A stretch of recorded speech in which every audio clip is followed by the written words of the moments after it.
You guys are probably wondering, Nick, why are you so handsome? And unfortunately, I can't really explain that to you. It's just how I was born, to be honest. I wanted to talk to you guys a little bit today about a very important part of the barbering business. One thing you really don't consider when you're in barber school, and I can tell you this because I've been in the barbershop for at least 3 days now. You don't really think that much about the transition from school to the shop. And I don't think it's really in the curriculum, per se. At least in New York State, there's a very strict curriculum on what's to be taught at the barbershop. I mean, they at least in New York, they're really not even supposed to teach about like the business side of it and like, you know, tax time and all that stuff. I've talked to a few teachers that have actually, who have actually gotten in trouble for going off the curriculum and talking about those important things. But people don't talk about the transition from school to a barbershop. The only thing that I remember being mentioned in school, which I gotta be honest, I had a really good teacher. One of the things he mentioned is you're going to want to start promoting yourself while in school. Even before you get your clippers, you're going to want to let people know that you're going to barber school and that you're on your way to become a licensed professional master barber. Because I think a lot of people have this notion, they have this inclination or something that when you get into a barbershop, people are just going to walk in. They're just going to flock in. And sometimes that's, that could be the case if you're in a prime location, but for a majority of the barbershops, and I don't have any paper in front of me or any stats that show this, but I'm just off of personal experience, most barbershops are not going to have that type of traffic. Most of the traffic you're getting are people that are clients of people already in the barbershop. So it's important for you to start promoting yourself while you're in school. I'm going to give you an example, which is myself, because I, not only from hearing that, but I also kind of knew that this job and this career is what you make it. If all you do is do what I'm doing right now and sitting in the barber chair waiting for people to come in, it's going to be a very slow build, a very slow process for you. So while you're in school, get your friends into the clinic. So at my barber school, we had a clinic, which I'm assuming all barbershops or all barber schools and hair schools have a clinic where people can come in and either get free haircuts or get discounted haircuts. At my school, we were given $4 haircuts. And of course, if someone came in and requested you, so it was like a friend, family, it's $7, so I get 3 of it. Anyways, it's very important because I did that all during school. I had people coming in for me. Now, not a lot, but I had a few friends and a few family members that started coming in and, getting the haircuts by me. And I also had a barbershop, a little setup at my house, so that when I was not in school, I was able to actually, like on the weekends, I was able to still cut hair and not, and continue to practice the things that I learned during the week. So that really helped me a lot.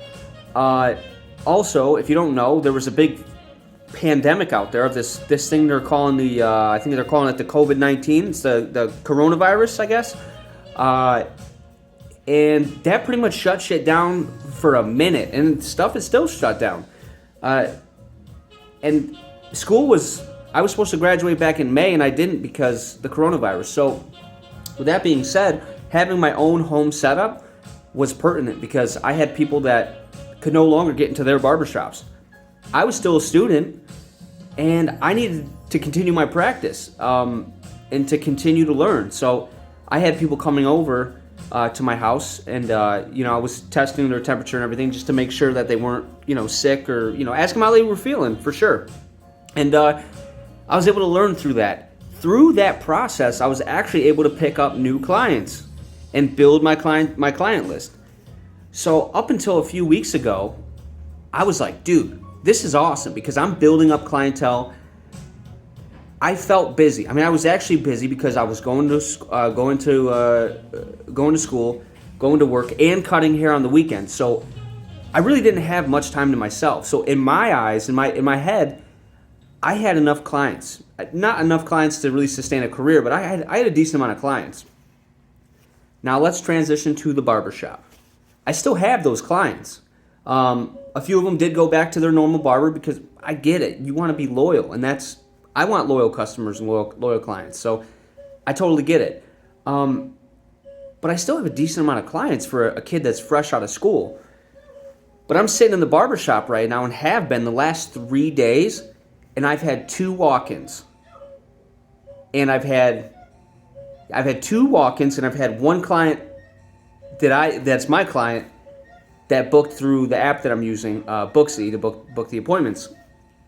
And it's a true wake-up call. Even after all the work I did in school, promoting myself and getting people to come into school and whatnot, when you spread your 15 or 20 clients out over the course of a week, that's essentially like 2 days of clients. So when you spread it out to a week, you're not looking at that many haircuts a day. I mean, you're looking at 4 haircuts a day, if that. So it's a big realization. So the biggest advice I can give you, if you're in school or you're planning to go to school for barbering, start building your clientele now. Do it as much as possible. Promote yourself. Brand yourself. If you don't have a logo, go get a logo because you're going to need it. You don't want to wait till you're sitting in a fucking barbershop paying weekly for rent and not have a logo or a business card or any of that. You have to do that. It's super important. I'm telling you. On a side note or another note, if you another thing that one thing that I'm going to start doing that's going to help me drum up some more business, aside from social media is great and everything, but if you put all your eggs in that basket, it's really not going to drum up the amount of business you think. Because think about it, people on Instagram that you're connecting with, a lot of them are not local, so you're not promoting really locally. Facebook is probably your best bet for local stuff because Facebook really keeps everything local. Whoever's around you is the people you may know and all that stuff. That's going to be better for you. So create a barbering, a separate page that's away from your personal page because that's more local. I've had more people hit me up about haircuts through Facebook than I had one person on Instagram. They just happened to hit me up on there even though I knew them on Facebook. So that's huge. But one of the things that I'm going to do that I actually got from my buddy that owns the shop, Joe, he printed out these $5 off coupon cards, and you obviously don't, those are not cards you want to leave on, like, you could probably leave them on message boards and stuff like that, but those are really ones you want to give directly to people, or maybe do a giveaway. Leave me a review of the last haircut you got from me, and get a chance to win a $5 off card or something like that, or refer a friend and get a $5 off your next cut. So that's one thing that I'm planning on doing. The other big thing I'm planning on doing is I'm going to get a little bit bigger, almost flyers, if you will, and you can actually pay the United States Postal Service, and let's say you get like 5,000 of these cards printed out. Let's just say 5,000, because that's the maximum that they'll send out a day. You print out 5,000, and you could tell them, hey, I want you to deliver these over the course of the week or whatever. You pay them, I don't even know what it costs, but you pay them whatever it costs, and they legally is key, because you can go to people's mailboxes and drop these off, but I do not recommend it because it's pretty illegal. You can pay the post office, and they'll deliver these for you. That is awesome, because when people get essentially free money in their mailbox, they're very likely to use it, especially if you're handing out 5,000 of them. Even if 10, 20 of them come in, that's still a pretty good number.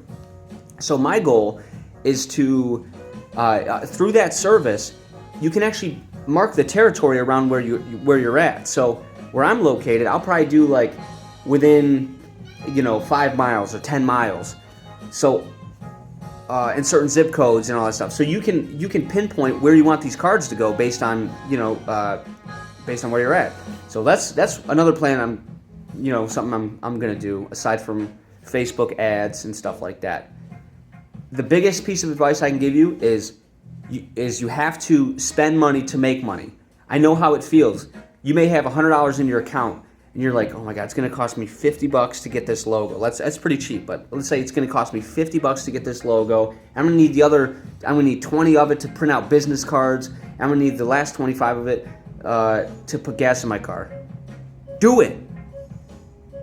Do it. You're talking yourself into it because look, you might be broke for like a few minutes, okay? But you're investing in yourself, and that's the important part. People want to think that what their product that they have, or the service that they do is better than anybody else is out there. And it could be. You could potentially be the greatest barber in Rochester. But if no one knows about you and you're not willing to invest in yourself, why are people going to invest their money in you if you're not even willing to invest in yourself? Ask yourself that question. I'm waiting. Right? I was asking myself the same question. Seriously, so think about it. I don't mean to talk your guys' ear off. I don't know everything. I'm just saying based off my experience, okay? So I hope you guys take all this advice with a little bit of grain of salt, or I will assault. Take this advice, whatever pieces of it, and apply it, whatever one sounds good to you. If you have any questions, shoot me a comment, leave me a message, call me. My assistant will book an appointment or whatever it is, or follow me at CoiffeurNick on Instagram. It's CoiffeurNick on Instagram. Please, I'm desperate. All right, we'll talk to you guys soon.